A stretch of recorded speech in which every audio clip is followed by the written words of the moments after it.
All right, well, I have like 1 bar of cell phone signal here, so this may end up being a very choppy and or failed live stream. But I'm in a cemetery. Guess where I am?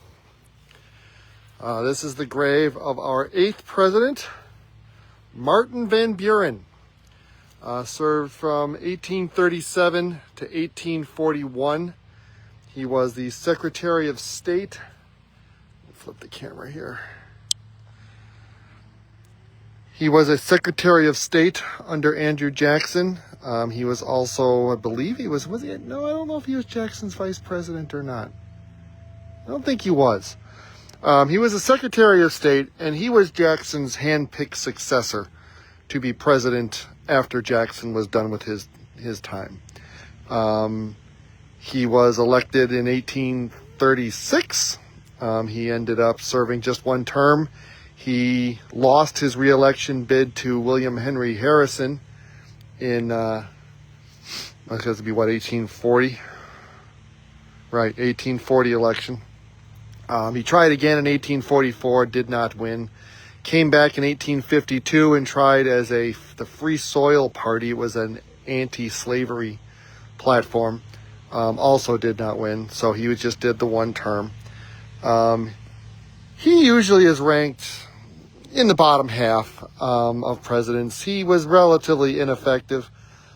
He continued a lot of Jackson's policies.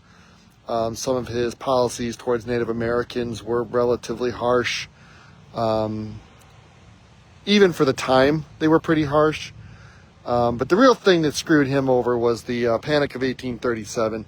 It was economic, I don't know if you want to call it a depression, because it didn't last real long, but it was a crash. It was a massive crash of the economy that he did not handle well at all. He made several decisions that ended up blowing up in his face. So I ended up losing re-election. He did some things later in life. He was involved with the abolition movement quite a bit later in life, and it says here, as you can see here, he died in 1862. So he died, after the start of the Civil War, right before, actually, I think that's like a week before the Battle of Antietam. So the Civil War was very much in doubt when he died.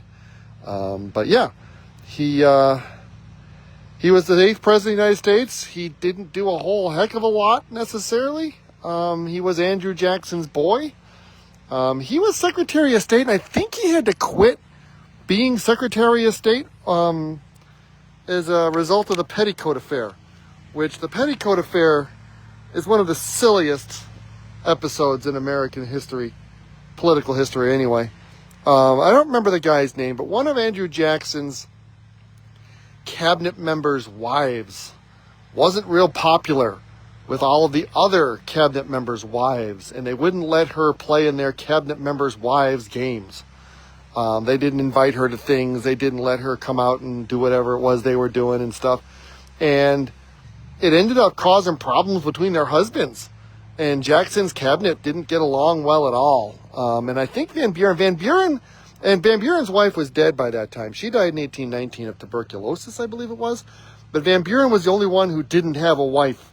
So he basically just, hung by Jackson. And I believe he ended up resigning as Secretary of State as a result of the Petticoat Affair.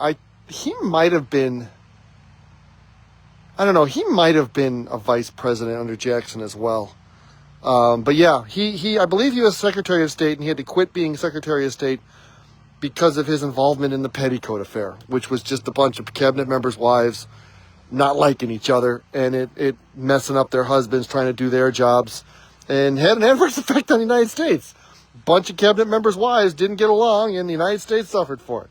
Like I said, one of the silliest. Now this is what? Oh, this is his wife, Abigail, or Hannah Van Buren. She was, it says she was 36. They had 4 kids. I believe at least one of their kids is here. They had one kid who never got married and never had kids, and kind of lived with Van Buren most of his life. He also had tuberculosis, so he had a lot of health problems. Back in the day, tuberculosis would screw you up pretty good.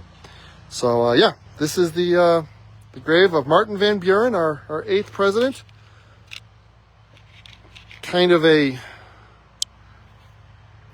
kind of a sort of a non-entity as president. He really didn't, not a lot happened in his term. He didn't do a whole lot. So he wasn't terrible, but he wasn't great either. So he just kind of hangs out in the middle of the bottom half of presidential rankings, not necessarily because he did anything too terrible, though his handling of the Panic of 1837 usually pushes him down quite a few lists. I'll turn around because he's got a big obelisk as his gravesite. He didn't handle that very well, and he paid for it with not being reelected. And he lost to a guy who ended up being president for 30-something days, 32 days, 31 days, something like that. So, yeah. Martin Van Buren, our 8th president of the United States, 1837 and 1841. So, anyway, I have one more to do today. So I'll be back on here with one more president's grave. I'm doing 3 president's graves today. So, yep. See you guys later.